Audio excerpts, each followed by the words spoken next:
Deuteronomy 25.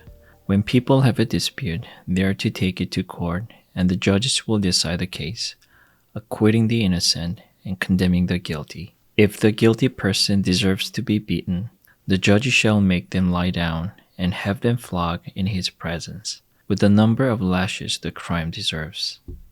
But the judge must not impose more than 40 lashes. If the guilty party is flogged more than that, your fellow Israelites will be degraded in your eyes. Do not muzzle an ox while it is treading out the grain. If brothers are living together and one of them dies without a son, his widow must not marry outside the family. Her husband's brother shall take her and marry her and fulfill the duty of a brother-in-law to her.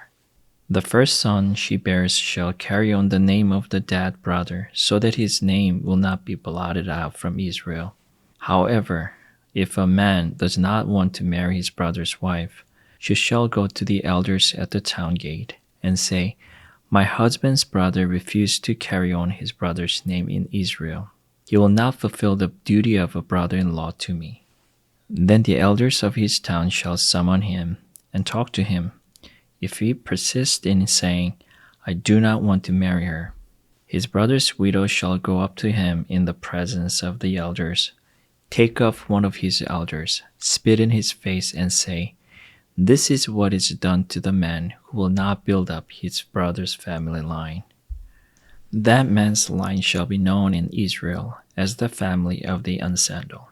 If two men are fighting, and the wife of one of them comes to rescue her husband from his assailant, and she reaches out and seizes him by his private parts, you shall cut off her hand, show her no pity.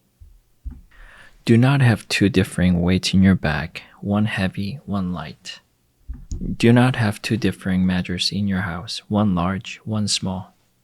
You must have accurate and honest weights and measures, so that you may live long in the land the Lord your God is giving you.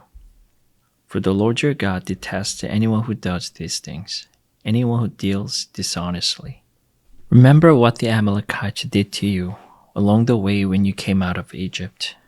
When you were weary and worn out, they met you on your journey and attacked all who were lagging behind. They had no fear of God. When the Lord your God gives you rest from all the enemies around you in the land he is giving you to possess as an inheritance, you should blot out the name of Amalek from under heaven. Do not forget. Deuteronomy 26. When you have entered the land the Lord your God is giving you as an inheritance and have taken possession of it and settled in it, take some of the first fruits of all that you produce from the soil of the land the Lord your God is giving you and put them in a basket. Then go to the place the Lord your God will choose as a dwelling place for his name, and say to the priest in office at the time, "I declare today to the Lord your God that I have come to the land the Lord swore to our ancestors to give us." The priest shall take the basket from your hands and set it down in front of the altar of the Lord your God. Then you shall declare before the Lord your God, "My father was a wandering Aramean, and he went down into Egypt with a few people and lived there and became a great nation, powerful and numerous. But the Egyptians mistreated us and made us suffer, subjecting us to harsh labor. Then we cried out to the Lord, the God of our ancestors, and the Lord heard our voice and saw our misery, toil, and oppression. So the Lord brought us out of Egypt with a mighty hand and an outstretched arm, with a great terror and with the signs and wonders. He brought us to this place and gave us this land, a land flowing with milk and honey. And now I bring the first fruits of the soil that you, Lord, have given me. Place the basket before the Lord your God and bow down before him. Then you and the Levites and the foreigners residing among you shall rejoice, all the good things the Lord your God has given to you and your household. When you have finished the setting aside a tenth of all you produce in the third year, the year of the tithe, you shall give to the Levites, the foreigner, the fatherless, and the widow, so that you may eat it in your towns and be satisfied. Then say to the Lord your God, "I have removed from my house the sacred portion and have given it to the Levites, the foreigner, the fatherless, and the widow, according to all you commanded. I have not turned aside from your commands, nor have I forgotten any of them. I have not eaten any of the sacred portion while I was in mourning, nor have I removed any of it while I was unclean, nor have I offered any of it to the dead. I have obeyed the Lord my God. I have done everything you commanded me. Look down from heaven, your holy dwelling place, and bless your people Israel, and the land you have given us as you promised on oath to our ancestors, a land flowing with milk and honey. The Lord your God commands you this day to follow these decrees and laws. Carefully observe them with all your heart and with all your soul. You have declared this day that the Lord is your God, and that you will walk in obedience to him, that you will keep his decrees, commands, and laws, that you will listen to him.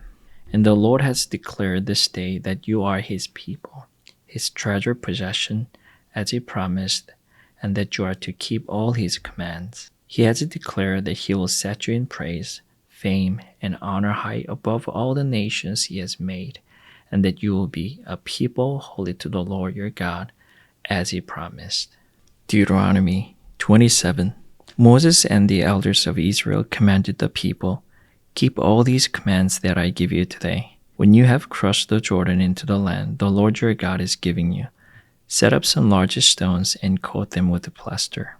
Write on them all the words of this law when you have crossed over to enter the land the Lord your God is giving you, a land flowing with milk and honey, just as the Lord, the God of your ancestors, promised you.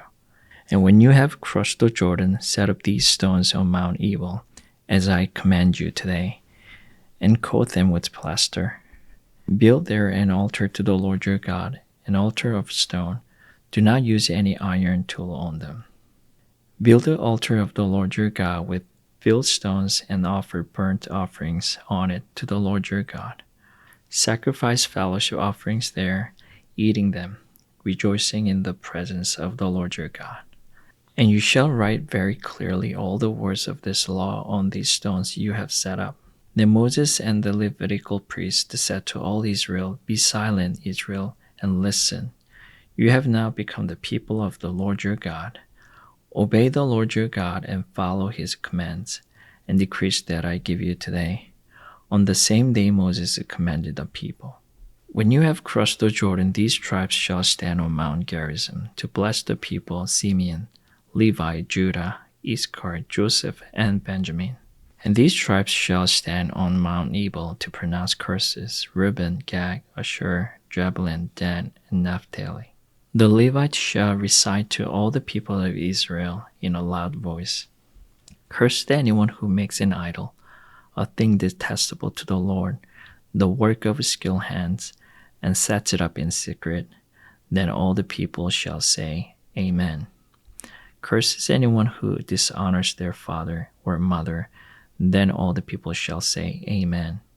Cursed is anyone who moves their neighbor's boundary stone.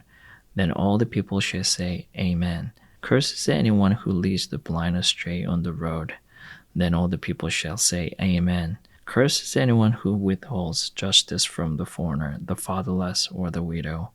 Then all the people shall say, Amen. Cursed is anyone who sleeps with his father's wife, for he dishonors his father's bed. Then all the people shall say, Amen. Cursed is anyone who has sexual relations with any animal. Then all the people shall say, Amen.